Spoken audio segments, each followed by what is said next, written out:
Hello everyone, welcome to Shaper Sessions. My name is Jake. And I'm Russ. And today we are doing everything about trace and origin. Trace to origin. That's right. So last week we talked about trace. More generally, right, trace is really cool because you can use it with a lot of digital fabrication tools. So we did a laser cutting example, we did a vinyl cutting example, we did an origin example last week, didn't we? Yeah, of course. But today we're focusing 100% on trace with origin. As a reminder, trace is our new product that allows you to go from sketch to vector in seconds. And that's really cool because these vector files are the digital templates that Origin uses. And one of the hurdles that we've heard from a lot of people is, hey man, I'm not a computer guy. How do I make these friggin' digital templates? So this is going to help you get started with that. Yep, easiest way to get it on there. Let's start off with a quick demo. Yeah, we got 3 demos for you today. The first one, simplest, it's engraving. We have this chair bottom here, the bottom of a chair seat, that we're going to engrave just my name and the date in, because we just finished this chair. So why not, mark it in time. We also have later, we're going to do an inlay, and we're going to do a pop quiz. Foam tool cutout. Thanks. I think we both were about to blank on that one. We're going to trace a pair of pliers, and we're going to do a foam, like a shadow foam. Yeah, but these are like 3 of the huge things that people are really jazzed about to do with trace. So that's why we're going to show them off today. As always, let us know what you think in the comments. Ask your questions. We're going to circle back around at the end during the Q&A section and answer all those questions. Mm-hmm. And there will be a poll question at our mid-show break. And the question for today is, what social media platform are you most active on? Well, it's kind of a wild card, but Jake and I do a lot of social media for Shaper, and we want to make sure that our stuff reaches you, right? We've been doing a lot of Instagram. We don't know what the kids are on these days. So should we be doing more TikTok? We are on TikTok. Are you all on TikTok? Just let us know. That poll question, again, that's going to pop up about halfway through the show. We'll tell you when it's coming, and that's how you enter our giveaway for everybody who's new to these live shows. Like Jake said, we do the live Q&A at the end of every show, and scattered throughout there, we do some giveaways. And to enter that giveaway, you are going to answer this poll question when it comes up at the halfway point. Okay. All right. Now I know, we're really excited to get started. I just want to do it. Yeah. Let's do it. Got my phone here. Got Russ's signature and the date that's going on the bottom of the train. Yeah, let's show that off on the bench cam. Let's talk this through really quickly one more time. The trace frame. Yeah, let's keep showing that. The trace frame goes around this drawing. The drawing is best high contrast black on white. And all Jake's going to do is pull the app up and snap that photo. It's going to instantly convert that drawing to a vector. What you want to do is make sure that the screen turns black and white. That's how you know that the frame is adequately in view. Boom. And it's automatically converted to a vector.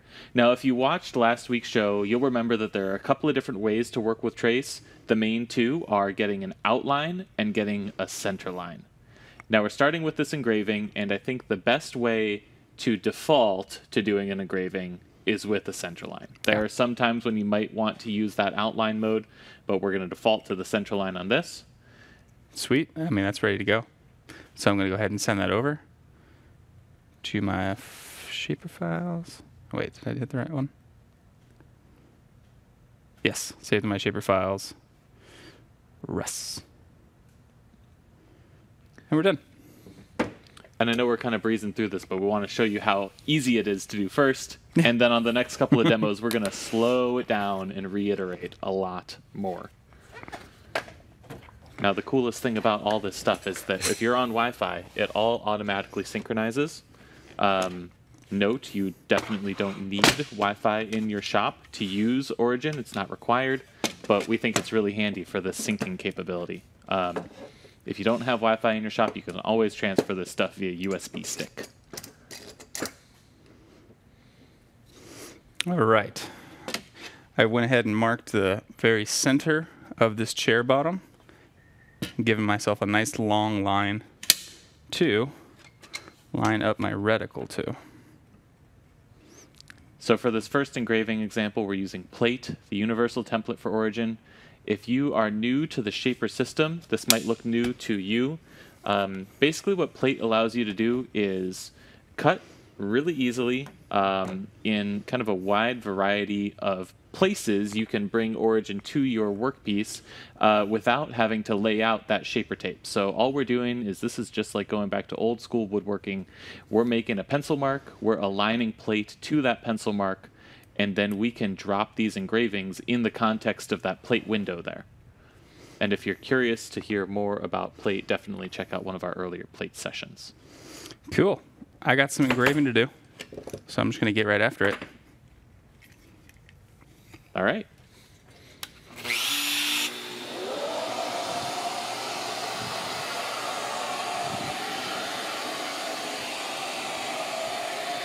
Once again, welcome to Shaper Sessions. This is our bi-weekly, I think that means every other week, bi-weekly live show on Shaper Origin, Shaper Trace, the Shaper system, all this stuff that we make. Today, we're showing off Trace with Shaper Origin. And what we've done so far is we have turned our hand drawing into a vector file that Shaper Origin uses to CNC engrave, basically, this little name and date into the bottom of this chair seat that we've made. And that's the cool thing about Trace. It lets you go from sketch to vector in seconds. And then Shaper Origin is basically the easiest to use CNC machine out there. It's like a handheld plunge router with autocorrect.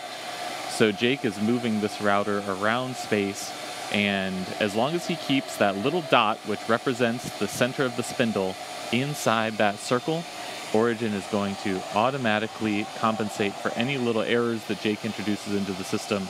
It's going to follow that line exactly. We're engraving, so we're staying on the line. And we got that center line from Trace, and he's just going to kind of keep chugging along with all these letters here. Looks like he's using a lot of auto mode.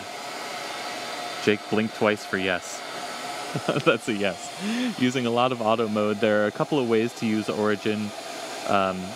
For bigger projects, you know, we push Origin around and we use it that way. It kind of keeps up with you as long as you keep that dot inside the circle.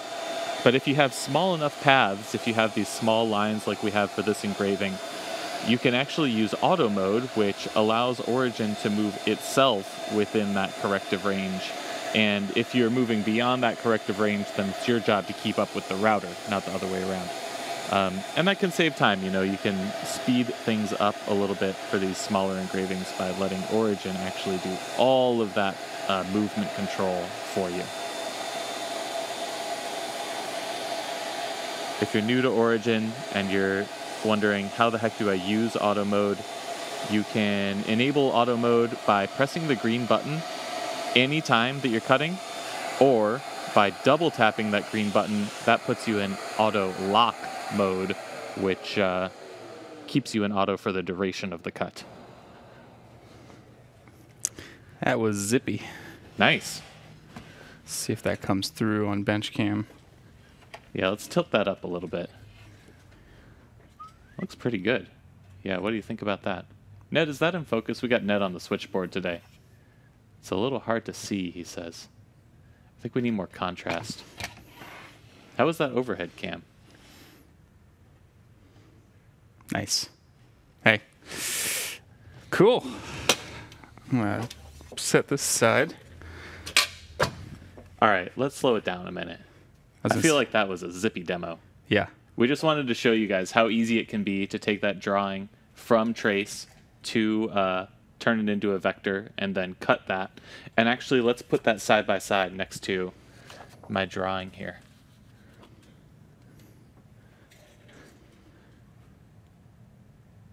Cool. That's pretty cool. So if you're signing and dating something, you know, if you had a grandkid that was just born, put their name on whatever you're making for them. Make them a little toolbox. Put their name and their birthday on it. Trace their foot.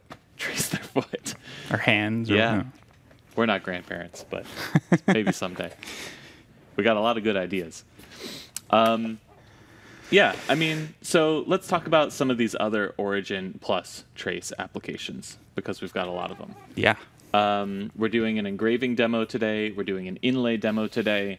We're doing a foam cutout demo today. But there's so much more that you can do with these two things together. And I've got kind of a pile of stuff over here. So let's walk through it. I'll start with this wire inlay box lid. Careful, because there's a lot of pens in there. This is our trace pen storage, but we can show that off on the bench cam. We did this one kind of early stages of trace, and we just used single millimeter wide square brass wire and hammered it in to a cut that was made by a 1 millimeter bit, right? And that's the reason that I wanted to show this off first, because this project is very, very similar to the engraving that we just did. But rather than using that 60-degree engraving bit, we used that 1 millimeter square routing bit and then tapped that wire into the engraving once it was done, basically. Yeah. Tapped it and glued it in. So that's pretty cool. Speaking of kind of engraving-esque things, this one's pretty fun. Let's show this off on the cam. This shows what you can do with thicker line work. This and the next show what you can do with thicker line work. So this is an actual drawing that one of our friends made. This is in Sharpie, so everything that was black was actually filled in this drawing. We traced that drawing, and trace gives you the outline even of these big, bold, black drawn areas. And so we took that outline, pocketed that out, and then this is actually an epoxy pour. So this is an epoxy resin inlay.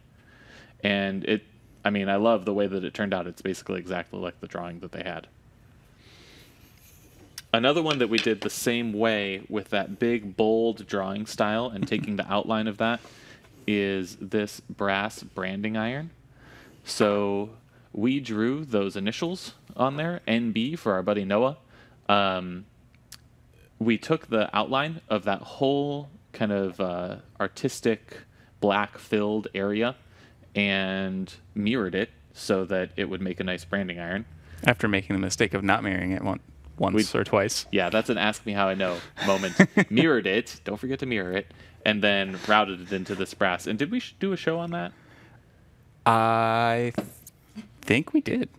We've done shows on brass before, but if you want to see more shows about routing brass with origin, definitely let us know in the comments. We read the comments after every show. This was a fun one. And then these, last but not least, we've got these really fun animals. And these were just drawings. These were line drawings. Number one trick with line drawings is to either take the center line or pick one of the outline traces. So typically for a line with any thickness, you'll get 2 lines. We'll explain more about that later. You're going to want to just choose one of those. We cut, this maple along those lines. And then this was my favorite part. Just a little bit of milk paint, which is nice and non-toxic, right along the edge. And then using a small radiused router bit to clean that edge up gives you this nice, beautiful colored stripe. And I love the, very natural feel of those colors. They let some of the green come through. Mm-hmm. They wear really well with time. They don't feel very plasticky, like a latex paint. Yeah. And then a little bit of food-safe wax over the top because it's going to go in the kid's mouth. Yeah. Oh, those are for kids? I thought those were just for my bookshelf. Cool. Yeah. So, just some more examples of things that you can do with trace plus origin. Of course, trace also works with other CNC machines. So if you have a Shapeoko at home, it would work with that as well. You could make a lot of these same wood projects that way. But the programming is just going to be so much more difficult. So that's why we use Origin. It's so much easier to do these live shows. You don't have to watch and sit and watch us on the computer, programming tool paths and things like that. Yeah. We're doing it live. We're doing it live. That's right. Jake's setting up for this inlay. And while he's doing that, I can run you guys through it. We're, it's spooky season. So we drew a ghost. And we're going to inlay this maple ghost into a small board of walnut. We're going to do that on Workstation because these are smaller parts. This is an example of something that you could do for a box or a piece of furniture, or, we just did a big flooring inlay the other week at one of our friendly companies, Rubio Monacote's headquarters. You could do inlays kind of anywhere. That's one of the fun things about them. We're just going to do this little demo on a piece of scrap wood here. and we're going to set it up on Workstation. So Workstation is our place for fixturing and holding smaller pieces of material. We've got the small piece of walnut that we're going to inlay into. And our process here with Origin is that we always cut the positives first. So we're going to cut the positive maple ghost first. This is similar to the process that we recommend for things like mortise and tenons, as opposed to the way you might be used to in your shop with more traditional tools. With Origin, we cut the tenon first and then fit the mortise to the tenon. Similarly, we're going to cut this ghost first, and then if we need to fine-tune that pocket at all, we're going to fit the pocket to the inlay positive. Yeah. I'm excited about this one. Nice. I feel like I'm rambling. That's okay. You're a good rambler. Okay, cool. Got a little bit of double-sided tape here. Yeah. Got the shelf set up. It's hard to know what to cover because this is our third live stream this week. It is true. We've done so many of these this week. We just did 2 Intro to Origin promo training live streams. If you bought Origin during the last promo and missed those, we do have replays available, so you should be getting that in your email. So it's hard to gauge, you know, like, do we start from the start? We just started from the start. I know. All right. So we're going to try to get some of this beautiful grain out of the maple to land inside the ghost in a nice kind of flowy way. So I'm going to position it that way. Workstation, in my opinion, is an absolute must when you're doing inlays because this shelf just makes it doesn't matter what thickness your material is. You just flush it up to the bottom of your support bar. You know, you're not trying to be bang on an 1/8 of an inch so you can use a tape board of 1/8 inch ply out in front of you. This is just so easy. Nice. I'll bring my tool in. I think we need to trace our ghost first, too. Oh, I got ahead of myself. Okay. Not to throw a wrench into your plan. Tracing. We did draw these in advance, but we should trace them live just to show you all how the app works, because this is all really new to everybody. There he is.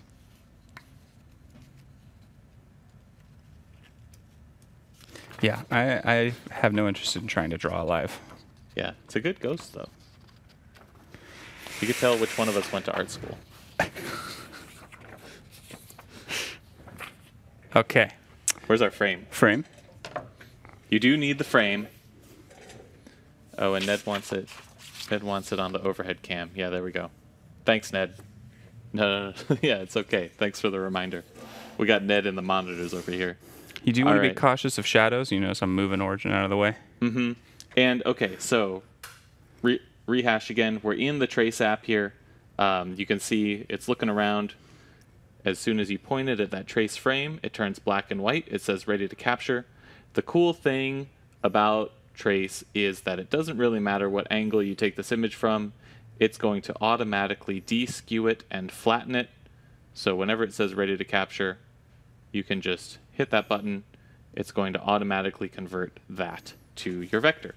And again, you've got outline and center line. Now for inlays, I would always recommend using the center line. So we're gonna save this to my files, and this is a pretty simple inlay. We're going to do more complex inlays as time goes on. We'll teach you all how to do that, but we're taking it one step at a time.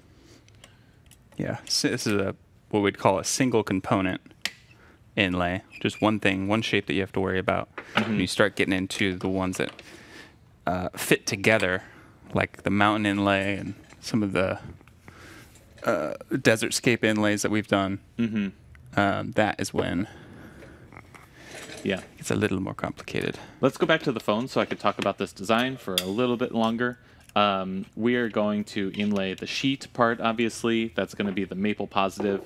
The positive is going to have the eyes cut out as well, And so the pocket that we make is going to have to avoid these eyes. Now, the more complex way to do this is with Shaper Studio, to use Shapeshifter to remove those eyes from the design or to combine everything together.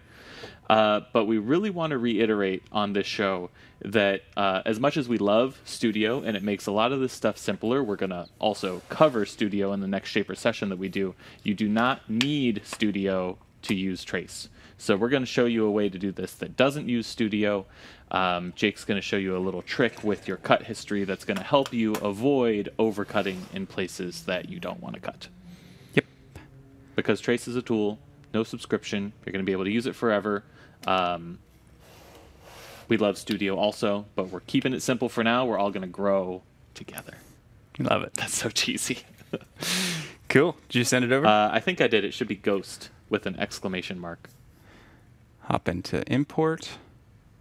Ghost. There he is. I'm going to rotate him 90 degrees. And this is what I was talking about. We're going to play with that grain. Oh, yeah. Which... That looks pretty good. That's sweet. Looks very sheet-like. I love it. All right, let's see. It knows that that's an outside cut. I'm going to change this to inside cuts. And I'm good to go. I'm going to go ahead and do this 2 passes. 1 depth pass, 1 finish pass. Okay. See you in a sec. Sounds good.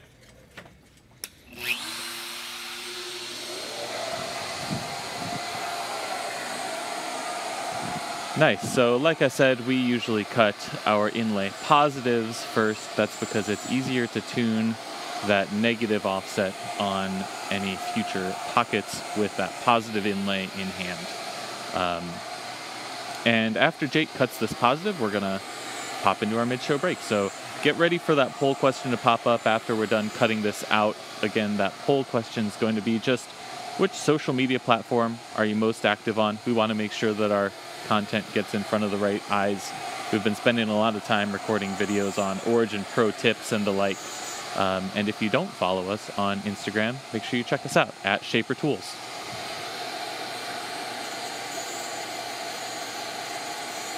So again, Origin is this incredible handheld CNC router that keeps you right on the line. And as Jake moves this thing around, it's going to keep him stuck right to that dotted line, which represents the path that the center of the spindle is following. And as long as he keeps that dot inside the circle, then he's good to go. You'll notice that he cut the eyes out first. I'd say it's usually best practice to cut the smaller inside features of an inlay piece out before you release the whole thing. That's just a best practice. Our double-sided tape is really, really good, and we very rarely have any problems with things popping loose before we expect them to. But when you're cutting a big piece away from your stock material, I would say to minimize chances of things shifting around on you, I would cut those smaller features like the eyes first, cut the details first, and then cut the whole thing loose, just like Jake is doing now.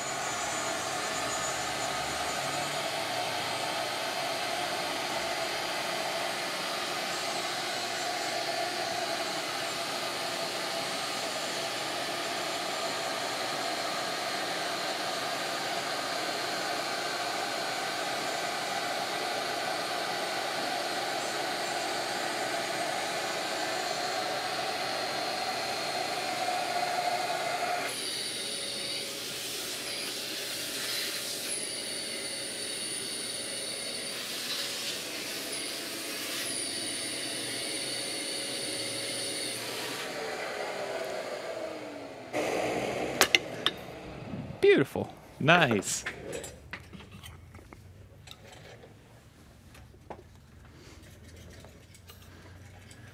Our trusty putty knife. All right. I always like to do this just as good practice. You mark the back of your inlay. That is a real lifesaver. When we did that bigger inlay last week, Yeah. that was really helpful. When it's small stuff, this is where habits come in handy. When it's small stuff, you don't think you need it. But then when you get to the big stuff, those good habits really come in handy. Mm-hmm. All right. Cool. So there's one part. Yeah. We'll come back to this. This is the cliffhanger section of the show.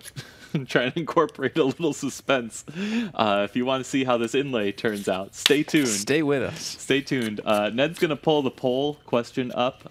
Should pop up on everybody's screen here soon. And while everybody's answering that poll question, I'm going to turn to the laptop because we have a big Trace shipping update to read. This is a 4-part Trace shipping update. Okay, so here's the gist of it. Trace is shipping. Trace is almost done shipping.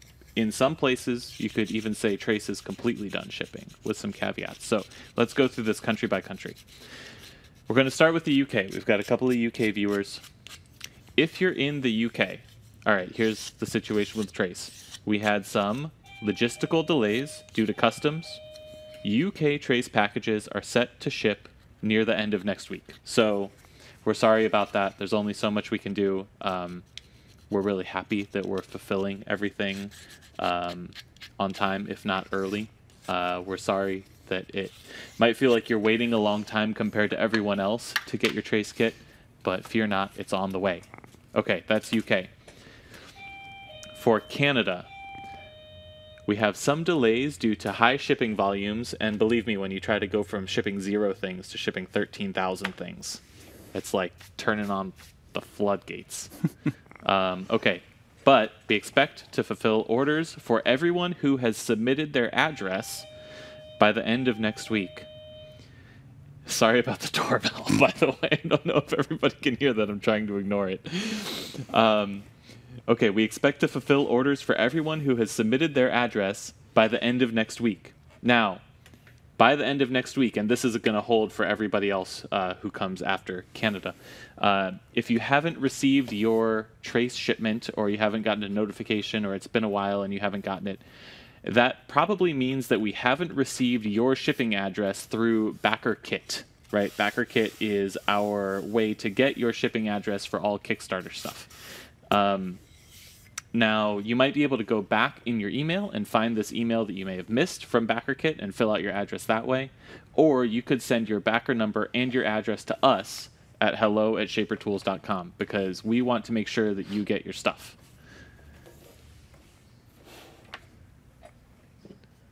These are for Kickstarter backers, by the way, and pre-orders are going to be after Kickstarter backers. Is that Yes. right? Yeah. Okay, great. All right, EU Kickstarter backers, all of your orders have shipped. So if you're a Kickstarter backer from the European Union, if you don't have your order, that means we never received your address. So you must send your backer number and your address to us, hello@shapertools.com. And that's the same for the United States. If you're a Kickstarter backer from the United States and you haven't received your Trace kit, we have shipped all of the Trace kits that we have addresses for. So that means we don't have your address. Reach out with your backer number and your address to hello@shapertools.com. Now, note that's not for pre-orders. We're shipping a boatload of these. So pre-orders, they're coming soon. I think for every pre-order on our website, we should have your address already. So that's not going to be a problem. The address thing is a quirk with Kickstarter. I think that's it. Did I miss anything? That was a real mouthful. So thanks, everybody, for hanging on with that. Okay, and note, that's for Kickstarter backers. Pre-orders, it's a separate process. All right, I think that's enough administrative stuff. What do you say, Take your everybody? administrative hat off. Yeah, here. I think the poll question's down. Ned, how are we doing on the poll question? Ned says we got 30 seconds left. Okay, so that's just enough time to queue up our shop tour. And our shop tour today is from Bart. Remember that we do shop tours every week on Shaper Sessions. If you would like your shop to be featured, send it to us at sessions@shapertools.com. We like those shop tours to be 3-ish minutes, 3 to 4 minutes. Landscape orientation, this way, not this way, this way. And we would love for you to narrate them so that we get a break from talking for a little bit. We'll talk over your video, but yeah, we won't do as good of a job as you will. Exactly. And in exchange for that, we send everybody who we play their video, everybody whose video we play, we send them a little something nice. So whether that's a router bit or a shop banner or a swag pack or something like that. So there's something in it for you too. All right, I think we're ready now. What do you say, Ned? Show up that shop tour? All right, Here we go, from Bart. Well, here it is, the good, the bad, and the ugly of my workshop. I heard your recent plea on a Shaper session to send workshop videos. So we'll start with my workstation area, my Shaper station area. You can see I have the Shaper plate up there, Shaper Origin, of course, and I made a cover for my Shaper workstation to help protect it. Yes, I'm one of those people that are finicky about protecting and not getting it damaged by sliding things on top of it. My first project with the Shaper Origin, though, I'm going to spin around here. Sorry if this makes you dizzy. Is one of my first projects was to make my own Shaper workstation from SGV files available online, and it worked okay. But first, I thought the Shaper workstation was a little overpriced. But once I worked with my homemade version that didn't have quite the precision necessary for the projects I was doing, I felt, hey, it made sense to go ahead and get the more precise made workstation. Presently, I'm working on a project of flag boxes. I will make these flag boxes and then make a variety of different flag boxes to go underneath that get engraved, or a shadow box, or whatever it is that the client would like to have. I also make furniture and a variety of other things, as most of us in woodworking do. So I'll go ahead and pan around the rest of my shop here. It's pretty standard stuff. I think if we're all honest, our workshops get in disarray, and rarely are they as pristine as we'd like them to be. But I try to make an effort to do a general cleanup after each project and make sure the tools are all put back in place. That way I don't spend a lot of time, wasted time, looking for the tools. I don't really have a central vac system. I have this this vac that I have on wheels that I move around, mostly between my sander, the drum sander you see there, and my table saw. I have other shop vacs. I have one here on a cart that I built. It's also on wheels. And then I have spot shop vacs. So for example, at my chop saw here. And then I have another small vac you'll see down there by my bandsaw. So I don't have to move the big one around very much. The big white paneling is sitting on a materials cart that I threw together. Sorry, I don't typically shoot videos, so this may not be the best video shoot that you've received in the past. But that's it. This is my wood shop. I love woodworking. I have another full-time job, but I always say that woodworking is my therapy, and without it, I have to see a psychiatrist. So love woodworking, and thank you, Shaper, and also for the Shaper Studio videos that you do for us. They're very informational and a great help. Have a great day. Awesome. Thank you so much, Bart, for sending that. Great I love space. That. Great space. I love seeing people who have made the OG workstation also. This is a deep cut, but going way back, before we even sold this thing, we released plans for workstation, and you could still make your own. Those plans are on Shaper Hub. You could also even, we've had people make their own Shaper plate also. We like the ones that we sell, but go ahead, make your own. Try it out. Tell you what, though, that workstation project is definitely a make or break you kind of project. Did you make one? If I had a nickel for every one of those I made, I could buy a workstation. Holy smokes. That's a lot of nickels, man. No, I definitely have made quite a few. Yeah. But it's like I'm all nostalgic now over that thing. It was great. Yeah, that's fun. Speaking of workstation, what do you say we get back to cutting the pocket for this inlay? All right. So I have that little piece of walnut set up here. And we're going to use the same exact file. Just cut the inside.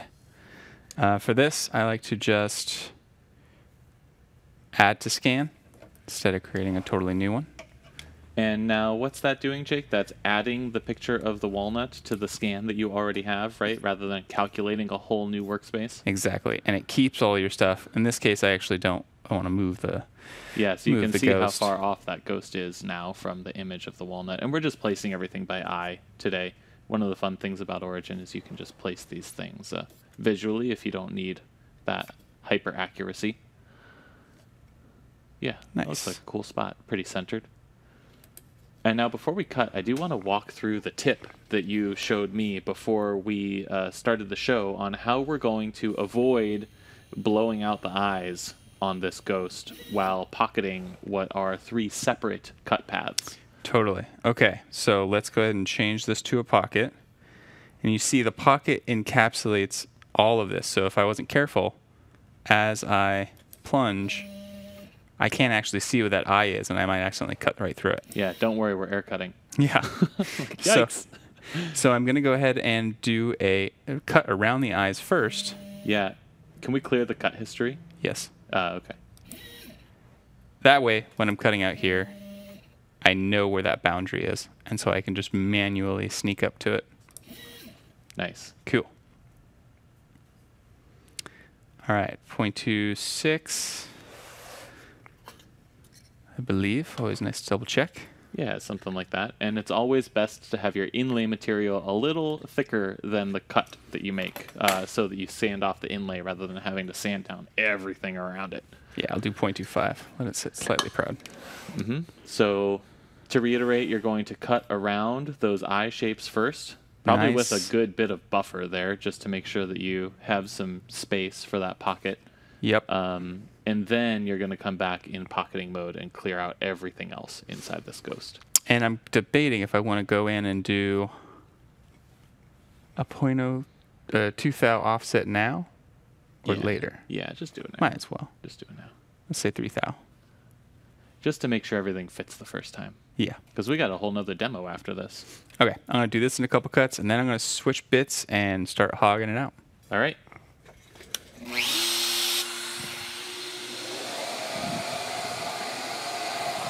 Now, when Jake mentions that 0.03 of an inch offset, that's just what we do on this show to make sure everything fits easily the first time. The beautiful thing about Origin is that you can tune the fit of these inlays by the 1,000th of an inch, and that's how we get really tight fits for mortise and tenons, for box joints, for all this stuff. A little more space leaves a little more room for glue, but the beauty of these digital fabrication tools like Origin is that you can get these really perfect line-on-line fits that you really just can't get any other way. So there is some balance there between taking the time to fine-tune those offsets, doing test cuts beforehand, or, you know, when you're doing a live stream, just giving it a little bit of extra breathing room about the thickness of a piece of paper so that you're sure everything fits together the first time. Now Jake's doing these eyes here, and I think what he's about to do is switch out his router bit so that he can clean out the rest of this pocket a little more quickly. Oh, and not only is he switching out the router bit, he's switching out the whole spindle. Spindle swap. All right, this is kind of a new thing. We've been doing this for a couple of months here. We do sell accessory spindles in our store now, and what that means is you can have a shelf full of spindles behind you just like Jake, and rather than taking the time to swap the router bit in the collet, you can just swap the spindle, which is a little bit faster. So, all right, Jake, is that a 1/4 inch router bit in there? Yeah, 1/4 inch router bit. That's going to clear out this ghost pocket quite a bit quicker, and then my best guess is that he's going to come back in maybe with the 1/4 inch or maybe with an 1/8 inch router bit again to just clean up to that inside line of the ghost. And remember, he's going to use that cut history from the first cut around those eyes to make sure that he doesn't blow them out with that big pocket. This is our big tip for the show today, because we're trying to, just today especially, separate Trace from Studio. You know, you don't necessarily need a Studio subscription to use Trace. This is the simplest way to do this without interacting with Studio at all, where you could combine these shapes to give yourself a little bit more error proofing. But we are going to show you how to do that in our next show, which is actually going to be 3 weeks from now. So I think that's going to be November 16th is going to be our next show, and that will be on Trace plus Studio. So we did a Trace General show. Today we're doing Trace plus Origin. And then on the 16th, we're going to do a show all about Trace plus Studio. So you'll learn all of our best tips for using both of those tools together. Reminder, Studio is our simplified digital design tool for craftspeople. So it's really easy to add text to things, add some basic shapes to things. You can use Shapeshifter to add, subtract, combine shapes with each other. And it has both plan and review mode for Origin. So you can plan your cuts with Origin all in Studio, and you can review them so you can anticipate what those cuts are going to look like before you even go to the router. Studio is a browser-based design tool, so you can use it either on your laptop or desktop at home or on your iPad or phone in the shop, and it makes it really easy to just tweak your designs as you go. You know, you don't want to have to run back and forth from the shop to the study all the time to tweak those digital designs.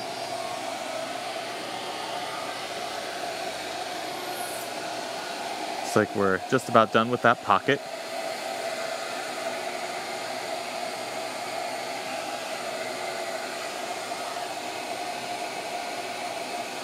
Now for pocketing mode, Origin works just like a standard plunge router, where inside the center of that pocket, that spindle is locked in place, and then when you hit the boundary of that pocket, that's where that auto correction kicks in. And now I believe Jake has switched to an inside cut, which is where he's going to follow that line again, and that's going to bring him right up to the edge of that digital template that we got from Trace. Pocketing mode, if you're using it for the first time, it's easy to get tricked by this one. It has a built-in offset that's dependent on the size of the router bit that you're using. So you'll notice that that cross-hatched gray area, when you look at the pocket, does not go all the way up to the edge of your template. And that's because when you're in pocketing mode, you might be moving the tool a little more roughly. You want to have that little buffer so that you can go back with an inside cut and clean that up nice and gently right to the line. Because the smoother you are with Origin, the better cut results you're going to get. Man, I love that 1/4 inch bit. It's been a minute since I've used a brand new one. Oh, a brand new one. Yeah. So nice. All right. That looks cool.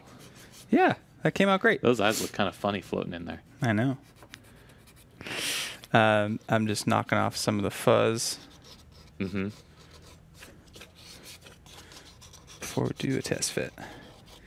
Because it's got -3 thou all the way around, which is pretty close. It's going to be a tight fit. Yeah. That's where we usually end up on these shows. Ooh, hoo, hoo. What do you think? Oh, yeah, there you go. That's a squeaky fit right there. That's a mallet fit. Do we need the mallet? We need the mallet. Grab this. Okay, I'll be right back. This is like I've already gone too far, but make sure you don't go this far if you plan on gluing this in. Mm-hmm. Mm-hmm. I got greedy.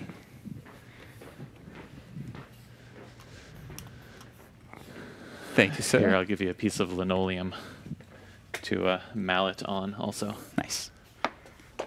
It's the color you don't want. Yeah, that's the color I don't want. Yeah, there you go. I would say you could forego glue entirely for that right there. That's a good fit. That is just so satisfying.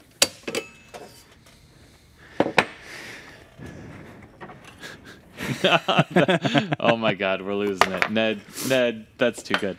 Ned made a great joke. He said that fit is scary. Yeah, let's get it because it's a ghost. That's pretty good. So when drawing this, the one thing that I was cautious to do was make sure that my drawing had big enough radiuses to fit in a router bit. So don't expect, make sure that your drawing doesn't have sharp corners when you're doing inlays. You can get out your radius gauges if you'd like, but... Yeah, or if you have sharp corners, make sure that, I'm trying to look around for a sharp cornered project, make sure they meet at some kind of intersection. Yeah. Where they turn into a non-sharp corner. We moved all the inlays. I mean, I guess that. Kind of. Yeah, okay. Yeah, that's actually a pretty good example. So those have met at sharp corners if you look at that star up there. But since they all combine to form a circle, then that's okay. So nuance there. And we covered that, I think, when we did the poppy inlay, right? What show was that? Was that the OG Trace show? Oh, gosh. Yeah. I think that was the OG That Trace was when show. we were teasing it. Yeah, we did an even more elaborate inlay. And again, we're going to go back to all this stuff. I think we're going to probably cover an inlay in the studio show that we do in 3 weeks. But you can also go back to check out our previous trace sessions where we've done some other projects. Cool. I'm so happy with this. Yeah, that's fun. Put a little stake on that. Put it in your garden. Perfect. Yeah, there you go. Let's do our last demo. Let's just roll right into it. I'm having too much fun. So before the show, we traced a pair of pliers. So let's pull those out. We got our pair of pliers. We've got our long nose pencil. I love these. And we've got our drawing, which I'm going to have to find in the stack here. Yeah, here we go. So let's show this off on the overhead cam here. Got our pliers. And if we just put these pliers on here, you can see that's a pretty solid tracing right there. Just because there is some thickness on the end of this pencil, there is going to be a little bit of an offset there, but I think for this foam inlay project, that's going to be just fine. You don't need this to be super duper tight. Question before we scan it. What's that? Do you want to add finger holes? That's a cool tip. You did it in pencil. I did it in pencil. Does this thing have an eraser on it? This does, though. Ah, nice. Okay, all right. So where should we put our finger hole? What about right here? Right there or right there? Okay. Oh, man. You're giving me anxiety now because I don't want to draw a perfect circle here. I've got something. There you go. Okay. All right. Here, let's do this. So we'll do. Let's just do right here. So we only have one. Yeah. There we go. Curveball. Keep it fresh. Yeah. Okay. There we go. Gonna add that circle to keep Jake happy. Now give me that eraser. All right. Here we go. I hope this works. I know. Messing with the demo on a live show, that's dangerous. All right. All right, that's pretty good. All right, let's see how this does. So again, we'll pop that trace frame on here. And I think what we're going to do, another thing that we might do in this studio show in a couple of weeks is we can show you how to use Shapeshifter to add circles like that so that you don't have to draw them in. We could also show you how to arrange these things in a toolbox. We're just going to do one on a piece of foam. One of the things that you can do with Studio that you can't do just with these drawings alone is arrange them in a toolbox shape with like a Sys1 template that we have on Shaper Hub, for example, right? Yeah. So if you want to see that, let us know in the chat. We're always curious to hear what you guys want to see. But with this one, let's just go ahead and trace this. So we've got the app up here. Again, frame visible. Now the cool thing about this view, I'm going to dwell on this for a second, is that it gives you kind of a preview of the contrast that you're getting. So I'm actually getting pretty good contrast on this. Because we have the studio set up, we have a lot of reflections. So you can see that as I lower the angle on this, it actually washes out that plier tracing close to the tip of the pliers. So I am going to use this black and white view to make sure that I'm getting pretty good contrast. So I'm actually going to go a little higher above the pliers than I normally would, get more of a top-down view to get rid of that reflection. And now you can see this is a little bit off here. You can tell, especially in the centerline view, it's kind of blobby. What that means is that the contrast is not quite high enough on this, and we can adjust that really easily by going into this settings button that's on this lower right. I'm going to push this here. That takes you into the settings button, and you're going to hit from the drop down here, you're going to go from modify vector to adjust scan. Now you can see on this adjust scan page there are a lot of white areas in here, and we want to turn those all black. So we're going to bump up the contrast on this, until we turn that all black. It needs a little bit more. We'll call that good. Done. Now that center line is a lot better. I will say that for tracings, you typically do not want to use centerline for tool pockets. Typically we use the inside. Now zooming in on this, we're going to see whether the inside line or the outside line is better. The inside line here has a little blip on it from where I drew that circle. So Sorry for the curveball. counter to our normal recommendation here, I actually am going to take the outside line because that is the cleaner of the two. And so I'm going to go ahead and use that paintbrush to remove the inside line. We'll call that done. And there is an outline of pliers with a little finger pull.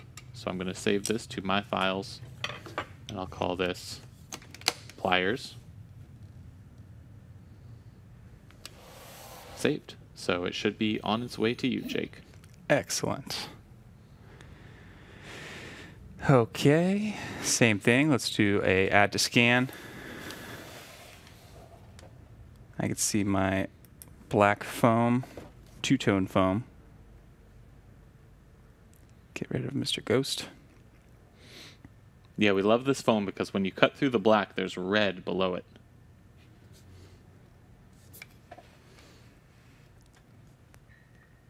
Perfect. And I'll scoot this up a little bit. Okay. Nice. I am going to use the inside, or pocket rather. Beautiful. I'm using the 1/4 inch O-flute bit that we sell on our website. It's perfect for foam. It also has an 1.5 inches of cutting flute length, so you can really get deep into those pockets. This is going to be how deep? This is, let's see. This is 0.55 inches deep. Perfect. At the deepest point. Okay. I'm going to go straight down to that because it's just foam. It's just foam. And then I'm Okay. going to finish it up with an inside cut. Okay, sounds good.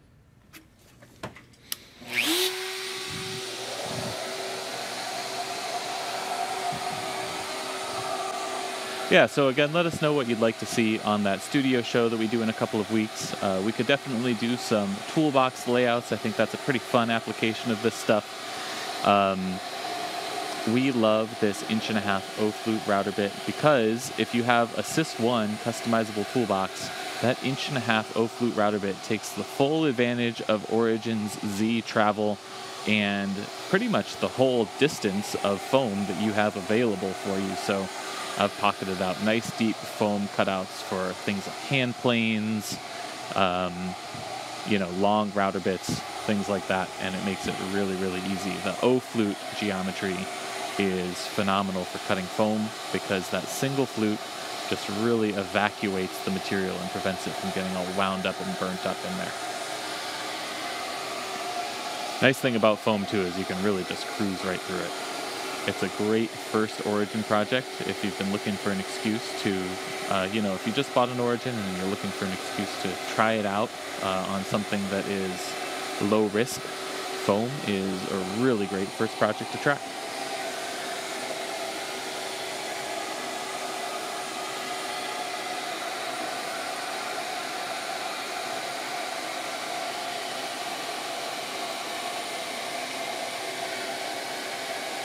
I didn't even notice, but I think Jake's on that inside cut already. Nope, not quite yet. I saw the spindle moving a lot. It must have just been at the boundary of this. We did have a question on whether when pocketing it's best to go clockwise or counterclockwise. And we'll address this more thoroughly in the Q&A, but I would say if you're working from the inside out, I like to go clockwise. If you're working from the outside in, I like to go counterclockwise. And that's so that you're always what we call conventional cutting, which is working against the direction that the router bit is spinning. If you go the opposite way, which is climb cutting, you're working with the direction that the router bit is spinning, and you run the risk of the thing grabbing and starting to run away from you. So we recommend always aim for conventional cutting, which is working against the direction that router bit is spinning.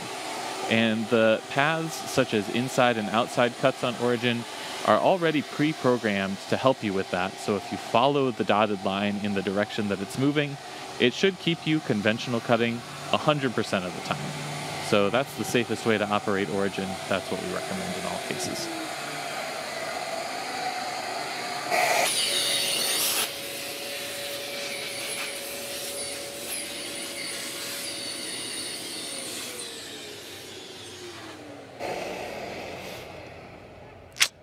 Nice.